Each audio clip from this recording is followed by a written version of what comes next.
नमस्कार मित्रों, मैं हूं नेटन भानु और आपका इस चैनल पर स्वागत है। मित्रों, आज मॉक टेस्ट 9 देखने वाले हैं, 19 देखने वाले हैं सॉरी। और इसका कट ऑफ जो है लास्ट जो अपना 18वां टेस्ट हुआ था उसका ही सेम कट ऑफ है, सेम नंबर ऑफ क्वेश्चन है। क्वेश्चन आप नंबर देख सकते हैं यहाँ पे, ठीक। 18 क्वेश्चन रहेंगे इसमें, ठीक।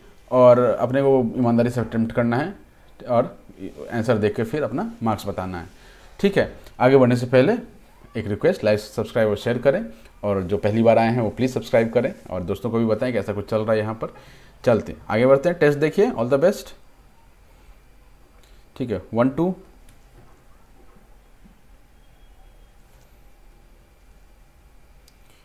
3 4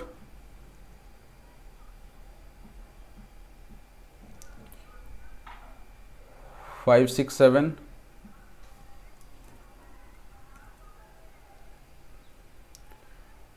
8 9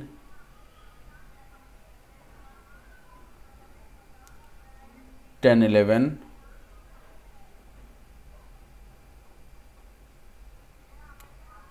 12 13 14 का एक ऑप्शन छुप रहा है, ठीक है।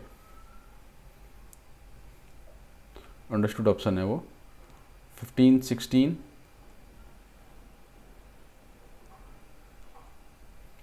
17 18।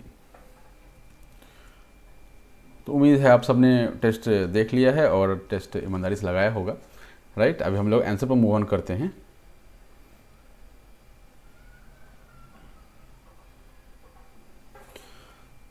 तो पहला सवाल इसमें है, what is the difference between primary की एंड यूनिक की। यूनिक की और प्राइमरी की में क्या डिफरेंस होता है, तो हम एक लाइन करके देखते चलते हैं इसको। Primary key can is to null value, ठीक है। तो ये यहाँ पे स्टेटमेंट गलत हो जाता है, right. We can have only one primary key, correct है, in a table, while we can have multiple unique keys, ये भी सही है। Primary key can not be date variable, ठीक है। Primary key can be date variable, ठीक है। तो ये ऑप्शन गलत हो जाता है इसलिए, तो इसका आंसर बी हो जाएगा, 2 हो जाएगा, ठीक। Which are the following are synonyms for columns and rows. तो कॉलम के लिए हम लोग क्या यूज़ कर लेते हैं, फील्ड एट्रीब्यूट्स यूज़ कर लेते हैं। रोज के लिए ट्यूपल और रिकॉर्ड यूज़ कर लेते हैं, ठीक है। तो 1 और 2 सही है, तो अपना 4 इसका मोर देन 1 एबव सही हो जाएगा। Which operator is use to compare null values in SQL. तो आपको ऐसे याद रखना है कि एक्सप्रेशन लिखा हुआ रहेगा, एक्सप्रेशन होगा, फलाना ढिकाना कुछ एक्सप्रेशन होगा, इज नल, ठीक है। अब ये चेक करते हैं, अगर ये ट्रू है मतलब ये एक्सप्रेशन नल है, और फॉल्स है तो वो ये हो जाता है, तो ये अपना इज ऑपरेशन हो जाता है। इक्वल, दो एक्सप्रेशंस इक्वल हैं या नहीं उनको देखने के लिए होता है। इन जो होता है वो और ऑपरेटर्स को रिड्यूस करने के लिए होता है, और ऑपरेटर्स के जो ऑपरेशंस हैं या फिर जो उनका सर्च है उसको हमको रिड्यूस करने के लिए होता है, ठीक है। किस चीज़ के साथ यूज़ करते हैं, इज ऑपरेशन इन ऑपरेशन दोनों ही जो है वो आपका सेलेक्ट, इंसर्ट, डिलीट, इन चीज़ों के साथ हम लोग यूज़ करते हैं, ठीक।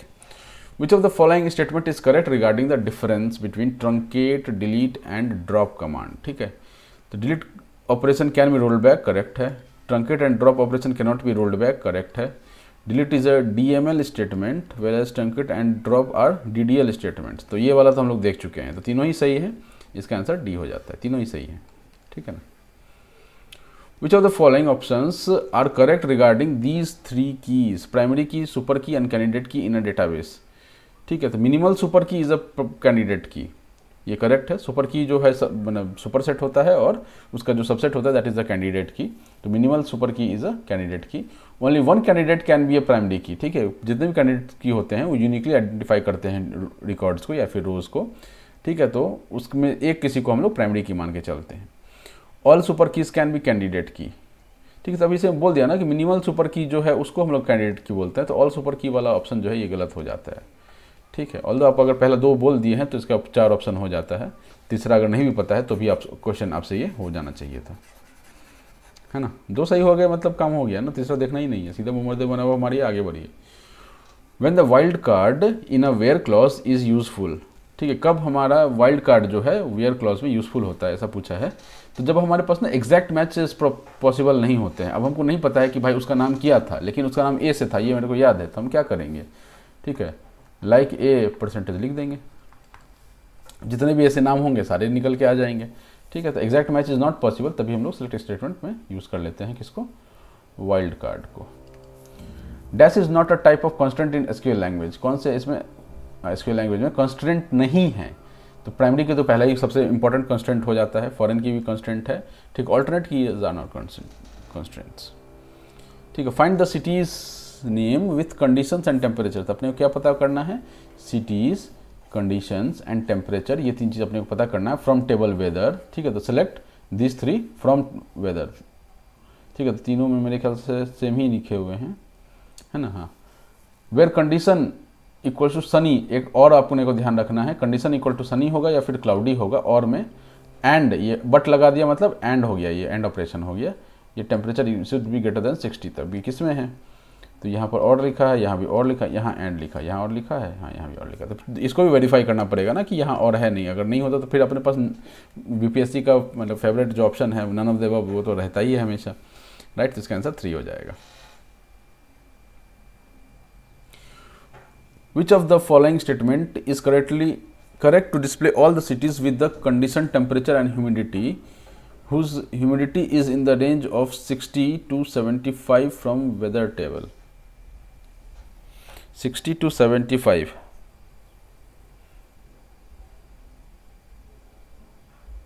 ठीक है। तो इसमें बिटवीन वाला सही हो जाता है, बट एक इसमें समस्या ये है कि all cities with condition and temperature, तो यहाँ पर कॉलम नेम में स्टार लेके रखा हुआ है। तो स्टार में क्या है कि सब कुछ ही डिस्प्ले कर देगा, मतलब हमारे सवाल में ये नहीं बोला है कि cities with condition temperature and humidity only करके नहीं बोला। अगर ओनली यहाँ लगा देता ना, यहाँ अगर ओनली वर्ड लगा देता तो यहाँ नन ऑफ द अबव में चला जाता है, क्योंकि स्टार में तो सारे ये करेंगे। अब तो आपको क्लैरिफाई करना पड़ेगा कि आपके पास कॉलम जो है, 4 कॉलम तुमको दिख ही रहे हैं, cities condition temperature and humidity, उसके अलावा भी अगर कोई कॉलम है तो वो आपको स्पेसिफाई करना ही रहेगा, और कोई कॉलम नहीं है तब ओनली भी लगा दिया तो भी अपना आंसर 2 हो जाएगा, राइट। तो इसका आंसर अपना 2 हो जाएगा। क्या यूज़ किया है इसमें, बिटवीन वाला जो है ऑपरेटर यूज़ किया है। तो आपको ये ध्यान रखना है कि ये जो अपना बिटवीन है ये भी यूज़ होता है, इन तो यूज़ पता ही है, नॉट इन भी पता है, ठीक है। चलिए अगला बढ़ते हैं। Dash is a program that perform some common action on database data and also stored in database, also stored in database, ठीक है। तो इसके लिए क्या हो जाएगा, स्टोर्ड प्रोसीजर जो है ये हो जाएगा। अब ट्रिगर क्यों नहीं होगा, ट्रिगर्ड भी तो वही होते हैं ना, प्रोग्राम्स ही होते हैं ना, लेकिन वो डेटाबेस में स्टोर नहीं होते हैं, ठीक है। वो डेटाबेस में अपने स्टोर नहीं रहते हैं। ट्रिगर स्टोर्ड प्रोसीजर जो है वो डेटाबेस में स्टोर है, जिस तरह से हम इसको डिफ्रेंशिएट कर सकते हैं। Which statement is used to get all data from student table whose name starts with P? अभी मैंने आपको बताया था थोड़ी देर पहले कि अगर starts with P है तो ऐसा आ जाएगा P, इसके बाद हमको नहीं पता, कुछ भी नाम हो सकता है, कितना भी लेटर हो सकता है, कोई भी नहीं। अगर ये P डैश होता तो मतलब कि यहाँ पर एक ही कैरेक्टर आ सकता था, ये वाला जो है एक ही कैरेक्टर के लिए है। 2 कैरेक्टर 3 कैरेक्टर होता तो फिर वो नहीं आता। मान लीजिए PE है तो डिस्प्ले हो जाता, PA है तो डिस्प्ले हो जाता, ठीक है। PEA होता तो ये डिस्प्ले नहीं होता। क्यों नहीं डिस्प्ले होता, क्योंकि यहाँ पर हमको एक ही कैरेक्टर चाहिए था, राइट। लेकिन अगर ये लगा देंगे, परसेंटेज लगा देंगे तो तीनों ही डिस्प्ले हो जाएंगे, ठीक है। तो जो भी P से स्टार्ट होगा वो डिस्प्ले हो जाएगा। इसमें क्या, तो इसका आंसर क्या हो जाएगा, अपना B हो जाएगा। अब फर्स्ट और थर्ड में क्या है, फर्स्ट में क्या है कि P कहीं भी बीच में पड़े, अपने को वो बुलाना चाहिए। P बीच में, इधर कितने भी कैरेक्टर हो सकते हैं, इधर कितने भी कैरेक्टर हो सकते हैं, एक भी हो सकते हैं, नहीं भी हो सकते हैं, ठीक है, दोनों ही चलेगा इसमें। इस केस में क्या है कि इसमें पहला कुछ होना चाहिए, दूसरा P होगा, तो उसके बाद मल्टीपल कैरेक्टर्स हो सकते हैं, राइट। इस तरह की बातें इसमें की जा रही हैं। तो अब ये अपने को पता नहीं है ना कि एग्जाम में कौन सा क्या पूछ देगा, तो अपन उसी के हिसाब से चलेंगे। What is the advantage of clustered index, ठीक है। क्लस्टर्ड इंडेक्स से क्या होता है, तो इसको थोड़ा रट जाइए, या आपको स्टडी करना तो कर जाइए। It minimises the page transfer and maximises the cache hits, ठीक है। इसका C ऑप्शन सही है, ठीक। नेक्स्ट सवाल पे आते हैं। Which of the following are date time data types, date time data types कौन कौन से हैं, तो एक तो टाइम स्टैम्प है, ठीक है, ईयर टू मंथ होता है, राइट। तो इसका क्या हो जाएगा, A और C तो है ही, तो इसलिए इसका D आंसर हो जाएगा, राइट। अब क्या कि अपने को ये सब इतना याद नहीं रहता है, तो अब क्या ध्यान रखना है, टाइम स्टैम्प एक है, interval day to month to day नहीं होता है, इंटरवल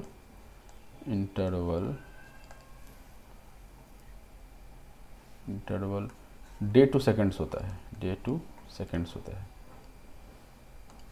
डे टू सेकंड्स, ठीक है। ये भी अपने को पूछ सकता है कि डे टू सेकंड इंटरवल होता है नहीं, ईयर टू मंथ होता है, करेक्ट है, और इंटरवल डे टू सेकंड्स होता है, ये भी करेक्ट है। इसके अलावा एक और होता है इनफैक्ट दो और होता है, ये होता है time stamp with time zone and time stamp with local time zone. क्या होता है? टाइम स्टैम्प कैपिटल में ही लिख होगा, लेकिन मैं स्मॉल में लिख रहा हूँ। Time stamp STAMP stamp with time zone, और दूसरा क्या होगा?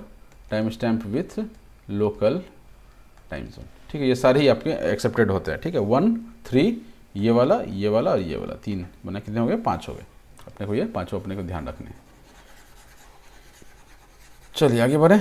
विच data dictionary table can be use to show the object privileges granted to the user in a specific column on a specific column. ठीक है, तो हमको प्रिविलेजेस चेक करने हैं बेसिकली। तो हम लोग क्या करेंगे कि कॉलम का ये वाला नाम से ही लग रहा है कि ये होना चाहिए। ठीक, कन्फ्यूज़न इन दोनों में हो सकता है, बट ठीक है, अपने को ये ध्यान रखना है। Select round truncate. ठीक है, अब ये देखिए, अब ये क्या है ना, एक राउंड फंक्शन यूज़ किया, एक ट्रंकेट फंक्शन यूज़ किया, एक मॉड्यूलस फंक्शन यूज़ किया। तो पहला क्या होगा, अंदर वाला ऑपरेट करेंगे तो ये मॉड्यूलस फंक्शन ऑपरेट करेगा। मॉड्यूलस मतलब क्या होता है? रिमाइंडर। रिमाइंडर क्या दे देगा? 1600 को 10 से डिवाइड देंगे तो रिमाइंडर अपना क्या देगा? 0 देगा। यानी कि पहला क्या आ गया? ये 0 आ गया। तो हम क्या करेंगे, मॉड हटा करके 0 डाल देते हैं। ये मॉड वाला पोर्शन हटा दीजिए आप, और कॉमा में यहाँ 0 आ गया। 0, -1, इसको ट्रंकेट करना है। अब 0 को क्या ही ट्रंकेट करेगा कोई, है ना? 0 पहले से ही कटा खुटा मरा पड़ा है। ठीक है, तो ट्रंकेट का भी वैल्यू 0 आएगा। जब इसको आप राउंड अप करने जाएंगे 2 के साथ, तो वो भी आपको 0 ही देगा। ये मैंने SQL सर्वर पर रन करके देख लिया है, सेम ही आंसर 0 आता है इसका।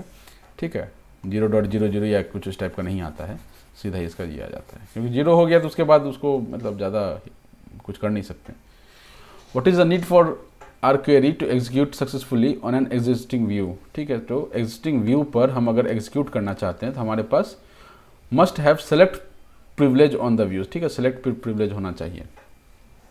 ठीक है, डेटा हो नहीं हो उससे फर्क नहीं पड़ता। डेटा नहीं होगा तो क्या होगा? ब्लैंक देगा, ब्लैंक कॉलम दे देगा, ब्लैंक रोज दे देगा। ठीक है, उससे कोई फर्क नहीं पड़ता है। और ओनली जब लगा दिया यहाँ पर, ये एक एक्सट्रीम स्टेटमेंट हो गया। ठीक है ना, तो ये ज़्यादा मतलब क्या बोलते हैं, कड़क स्टेटमेंट हो गया, तो इसमें हम लोग नहीं घुसेंगे। Which of the following operator can be used with multiple row subquery. Multiple row सब क्वेरी के साथ हम लोग कौन सा इसमें यूज़ करते हैं?